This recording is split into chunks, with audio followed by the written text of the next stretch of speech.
हरे कृष्णा, राधे राधे। आप सबका वेलकम है वृंदावन सखी में। आई होप आप सब खुश होंगे, बढ़िया होंगे और हमारी तरह ठाकुर जी की सेवा में मदमस्त होंगे और ठाकुर जी की कृपा का अनुभव भी कर रहे होंगे। तो फ्रेंड्स, आज हम इस विषय में बात करेंगे कि जैसे कि घर में हमने लड्डू गोपाल जी की सेवा करनी है, क्योंकि मुझे काफ़ी लोगों के प्रश्न आते हैं। मुझे कई बहनों ने लिखा है, दीदी मेरा बहुत मन है लड्डू गोपाल जी की सेवा करने का और मैंने घर में गोपाल जी रखे भी हुए हैं, पर समस्या ये है कि जो मेरे हस्बैंड हैं वो नॉनवेज खाते हैं, घर में प्याज लहसुन बनता है, मैं तो नहीं खाती हूँ, पर उनके लिए वो घर में बनता है। तो इस ऐसे में हम लड्डू गोपाल जी की सेवा कैसे करें? तो ये बड़ा ही गंभीर विषय है, क्योंकि ऑलमोस्ट सबके घरों में होता है। जैसे ज़रूरी नहीं है जैसी सोच आपकी हो वैसी सबकी हो। अब घर में 5 सदस्य होते हैं, 4 होते हैं, 6 होते हैं, 6 के 6 एक जैसे नहीं होते। जिस प्रकार हमारे हाथ होता है, हाथ में 5 उँगलियाँ हैं तो पाँचों एक प्रकार की नहीं है। सबका साइज़ अलग-अलग है, सबका कार्य अलग-अलग है। उसी तरह तो अब विषय ये है कि अगर घर में नॉन-वेज बनता हो, अगर घर में प्याज लहसुन बनता हो, तो ऐसे में हम अपने लड्डू गोपाल जी की, अपने प्यारे की, अपने लालन की सेवा किस प्रकार से करें? तो भी आपको किसी प्रकार की टेंशन लेने की ज़रूरत नहीं है, ज़्यादा परेशान होने की ज़रूरत नहीं है। ठाकुर जी, मैंने आपको कई बार पहले भी कहा है, ठाकुर जी आपके भावों को भोग लगाते हैं, वस्तु को भोग नहीं लगाते हैं। मेन ये होता है कि आपके भाव क्या हैं, और ठाकुर जी आपके हृदय के भाव जानते हैं कि आप कितना ठाकुर जी से प्रेम करती हैं, कितना ठाकुर जी के बारे में सोचती हैं। और ऐसे में आपको घर में भी झगड़ा करने की ज़रूरत नहीं है, क्योंकि आप अगर किसी को समझाने जाएँगे तो कोई समझेगा नहीं। वो हर कोई कहता है कि मैं ठीक हूँ, मैं अपनी जगह पे ठीक हूँ। तो किसी को समझाने जाएँगी, खामखा घर में कलेश होगा, झगड़ा होगा। तो उससे बढ़िया है आप अपने ठाकुर जी से प्रार्थना कीजिए कि ठाकुर जी, अब आप बताइए मैं क्या करूँ? तो आपको घबराने की ज़रूरत नहीं है। अब ऐसे होता है, अगर आपके भीतर में भाव है ना, आप यकीन मानिए, अगर आप ठाकुर जी की सेवा करती हैं, तो धीरे-धीरे अपने आप ठाकुर जी की ऐसी कृपा होगी, सतही सब कुछ छूट जाएगा, कुछ छोड़ने की आपको ज़रूरत नहीं पड़ेगी। अब प्रश्न ये है कि अब किचन में हमें ठाकुर जी का भोग भी बनाना है, और किचन में हमारे जो ये अशुद्ध चीज़ें हैं वो भी बनती। देखो, जहाँ तक प्याज लहसुन का सवाल है, शास्त्रों में इसे तामसिक भोग कहा गया है। और वैसे ये अगर आयुर्वेदिक देखें तो ये मसालों में ही आते हैं, लेकिन शास्त्रों में से तामसिक भोग कहा गया है। ठाकुर जी को प्याज लहसुन का भोग नहीं लगता। तो ऐसे में अगर आपके घर में प्याज लहसुन बनता है, तो आपको टेंशन लेने की ज़रूरत नहीं है, उसमें कोई इतना नहीं होता। अगर आपके घर में मान लीजिए दाल सब्जी में प्याज लहसुन पड़ता है, तो कोई बात नहीं। जैसे आप दाल उबालती हैं, थोड़ी सी दाल अलग से एक कटोरी निकाल के जीरे का छोंक, टमाटर का छोंक लगा के ठाकुर जी के अलग भोग निकाल लीजिए। अगर आपके घर में प्याज वाली, लहसुन वाली सब्जी बनती है, तो कोई बात नहीं, थोड़े से आलू लिए या कोई सूखी सब्जी ली, एक थोड़ी-सी ली और ठाकुर जी के लिए छोंक लगा के अलग से आपने निकाल दी। तो उसमें इतनी टेंशन लेने वाली बात नहीं। हाँ, अगर आपके घर में नॉन-वेज बनता है, तो ये तो पक्का ही अशुद्ध चीज़ है, ये पक्की ही ठीक चीज़ नहीं है ठाकुर जी के लिए। तो इसका आपको विशेष थोड़ा-सा ध्यान देना पड़ेगा।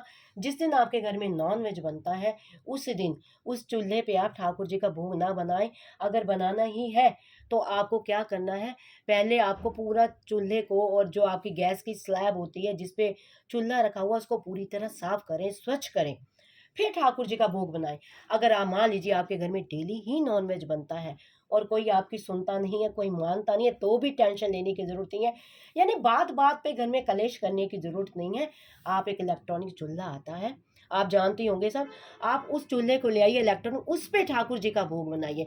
ठाकुर जी के जो बर्तन हैं भोग बनाने के, वो आप अलग से ले लीजिए। क्योंकि अगर आपके घर में नॉन-वेज बनता है, फिर तो बहुत ठाकुर जी के लिए अशुद्धि हो जाती है, ठाकुर जी को उसका भोग नहीं आप लगा सकते हैं।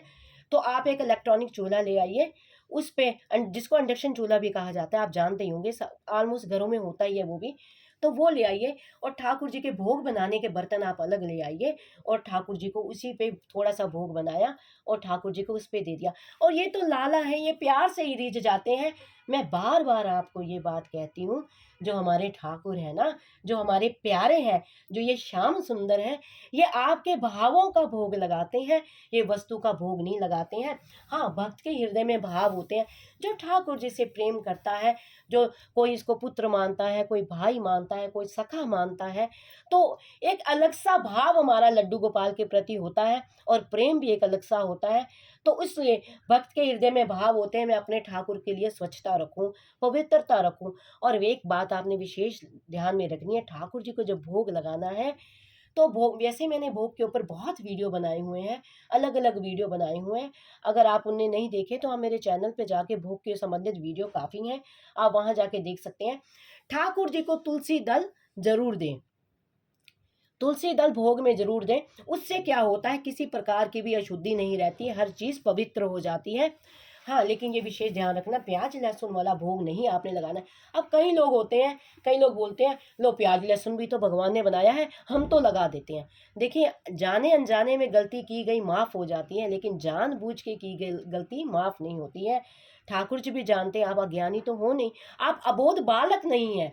अबोध बालक होता है ना, उसको किसी प्रकार का ज्ञान नहीं होता, तो वो प्रेम में भाव में ठाकुर जी के साथ कुछ भी कर जाए और प्यारे भी चुप कर जाते हैं, ठीक है ये मुझे प्रेम करता है। लेकिन आप इतने बड़े हैं, इतने समझदार हैं, आप गृहस्थी हैं, आप आपको इतनी समझ तो होनी चाहिए, जो चीज़ें अशुद्ध होती हैं। अब कई भक्त क्या करते हैं, चाय कॉफ़ी का भी भोग लगा देते हैं, ये कार्य भी गलत है, ये कार्य भी आप ना करें। चाय कॉफ़ी प्याज लहसुन, इसके ऊपर भी मैंने वीडियो बनाया हुआ है कि ठाकुर जी को किस किस सब्जी का भोग नहीं लगता, किस किस दाल का भोग नहीं लगता, किस किस वस्तु का भोग ठाकुर जी को नहीं लगता है। तो आप वो वीडियो भी जाके मेरे चैनल पे देख सकते हैं। अब कई भक्त कहते हैं हम तो चाय का भी भोग लगाते हैं, हम तो कॉफ़ी का भी भोग लगाते हैं, ऐसा कार्य आप ना करें। देखो, प्रेम करते करते प्रेम में इतने अंधे ना हो जाए कि आपको स्वच्छता और शुद्धता का ज्ञान ना रहे इतना। क्योंकि चाहे हमारे घर में ये प्यारे बैठे हैं, बाल स्वरूप बैठे हैं, आपके अपने भाव है, जैसे हमारे यहाँ सखी भाव में ठाकुर जी की पूजा होती है, आप बच्चा समझते हैं, कोई पुत्र समझता है, कोई कुछ समझता है, चाहे ये प्यारे आपके घर में बैठे, लेकिन है तो ये परमेश्वर, पर ब्रह्म है, ये ईश्वर है। तो इसके जो ईश्वरता है उसको आप समझें। आप ये कार्य ना करें कि आपके हाथ में कुछ, मैंने तो यहाँ देखा, कहना नहीं चाहिए, कई लोग मैगी का भोग ठाकुर जी को लगा देते हैं, ये बहुत गलत चीज़ें हैं, इन चीज़ों का आप कार्य ना करें। जो चीज़ खाने योग्य है, जो चीज़ शुद्ध है, जो चीज़ हमें कुदरत ने दी है, जो चीज़ ठाकुर जी ने स्वयं हमें दी है, उसी चीज़ का भोग आप ठाकुर जी को लगाएं। आप इन चीज़ों पे ना पड़े कि आप मैगी, आप कुछ भी गंद वाला खाएं, आप कुछ भी खाएं, आपको हम नहीं रोक रहे हैं, आप कुछ भी खाएं, आप सब, आप आज़ाद हैं, आप कुछ भी कर सकते हैं, लेकिन कम से कम भगवान की भगवंता को तो समझें। ये ईश्वर है, ये परमेश्वर है, ये परमात्मा है, इसको तो आप समझें। तो चाय कॉफ़ी का भोग ठाकुर जी को ना लगाएं, क्योंकि चाय और कॉफ़ी में कैफीन होती है, कैफीन एक नशा है। तो ये कैफीन का भोग, यहाँ तक कोल्ड ड्रिंक्स जो होती हैं, ये आपकी पेप्सी हुई, कोल्ड ड्रिंक्स, जितने भी कोल्ड ड्रिंक्स होती हैं, मुझे तो नाम भी नहीं आते क्योंकि हम पीते नहीं हैं, तो उनका भी भोग आप ठाकुर जी का न लगाएं, जिसमें कैफीन होती है। वो कैफीन वाली वस्तु का ठाकुर जी को भोग ना लगाएं, वो एक तरह का नशा होता है। आप जानते होंगे सिगरेट है, सिगरेट में भी कैफीन होती है, जैसे चाय में भी वही कैफीन होती है, उसमें कम मात्रा में होती है, उसमें ज़्यादा मात्रा में होती है। तो इन चीज़ों का, स्वच्छता का आप ध्यान रखें। जब घर में प्यारे बिठाए हैं आपने, तो इन चीज़ों का आप ध्यान रखें। और आपको किसी तरह की परेशान होने की ज़रूरत नहीं है, घबराने की ज़रूरत नहीं है कि मैं नहीं खाती हूँ, मैं ठाकुर जी की पूजा करती हूँ, पर मेरे पति खाते हैं या मेरे बच्चे खाते हैं, नहीं हटते, तो भी आपको चिंता करने की किसी प्रकार की ज़रूरत नहीं है। जब आप ठाकुर जी की सेवा में होंगे, भाव से ठाकुर जी की सेवा आप करेंगे, तो आप देखेंगे धीरे धीरे, देखिए ठाकुर जी के प्रेम में कुछ छोड़ने की ज़रूरत नहीं पड़ती, सतही अपने आप सब छूटता जाता है, अपने आप भीतर वैराग आता है, अपने आप भीतर प्रेम आता है, उस प्रेम के अकॉर्डिंग अपने आप सब धीरे धीरे छूटता है। अपने आप देखना, आपके भीतर मन ही नहीं करेगा कि हम प्याज को खाएं, भीतर मन ही नहीं करेगा हम लहसुन को खाएं, मन ही नहीं करेगा कि हम ये नॉन वेज खाएं। ये अपने आप ही धीरे धीरे इतना परिवर्तन आएगा आपके घर में, आपके परिवार में, आपके पति में। चाहे वो पूजा पाठ नहीं करते, जब घर में प्यारे बैठ जाएंगे ना, आप उनके चरणों में प्रार्थना करेंगे कि प्यारे मैं तो करती हूँ पर मेरे परिवार वाले नहीं करते, देखना धीरे धीरे ठाकुर जी का ऐसा चमत्कार होगा, धीरे धीरे सतह ही सब कुछ छूटने लग जाएगा। तो अब आपको पता लग गया है कि घर में अगर प्याज लहसुन बनता हो, नॉनवेज बनता हो, तो भी आपको घबराने की ज़रूरत नहीं है।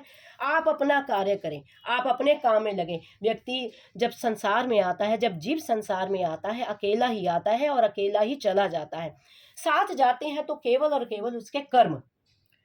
तो आप अपने ठाकुर जी की सेवा करें, आप अपने ठाकुर जी से प्रेम करें, अपने आप धीरे धीरे ठाकुर जी आपके परिवार का भी जो मन और दिमाग है वो धीरे धीरे बदल देंगे। आपको टेंशन लेने की जरूरत नहीं, और किसी तरह का घर में झगड़ा या क्लेश ना करें, अपने आप धीरे धीरे सब ठीक हो जाएगा। मैंने आपको बता ही दिया है कि ज़्यादा अगर नॉनवेज बनता है तो अपना चूल्हा ही एक इंडक्शन ले आइए, उस पर ठाकुर जी का बर्तन और भोग बनाइए। अगर लहसुन प्याज बनता है तो कोई टेंशन की ज़रूरत नहीं है, उस पर आप चूल्हा साफ़ कीजिए, ठाकुर जी का भोग थोड़ा अलग निकाल दीजिए और ठाकुर जी को आप भोग लगा दीजिए। तो आई होप आपके मन में जो जिज्ञासा है उसका उत्तर आपको मिल गया होगा, क्योंकि मुझे कई बहनें लिखती हैं, कई भाइयों ने भी लिखा, पर बहनें ज़्यादा लिखती हैं इस बातों कि दीदी मैं तो सेवा करती हूँ पर बच्चे और मेरे पति नहीं मानते हैं और नॉनवेज खाते हैं, प्याज खाते हैं, तो बताइए ऐसे में मैं लड्डू गोपाल की सेवा कैसे करूँ।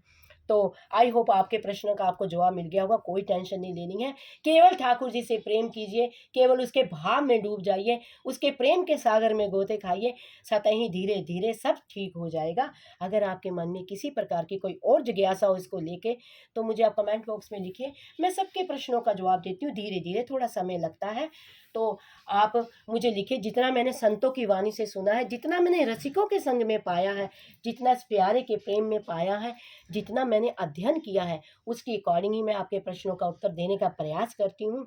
तो अगर आपको ये वीडियो अच्छा लगा हो तो इस वीडियो को लाइक करना, शेयर करना, सब्सक्राइब करना ना भूलें। हरे कृष्णा, राधे राधे।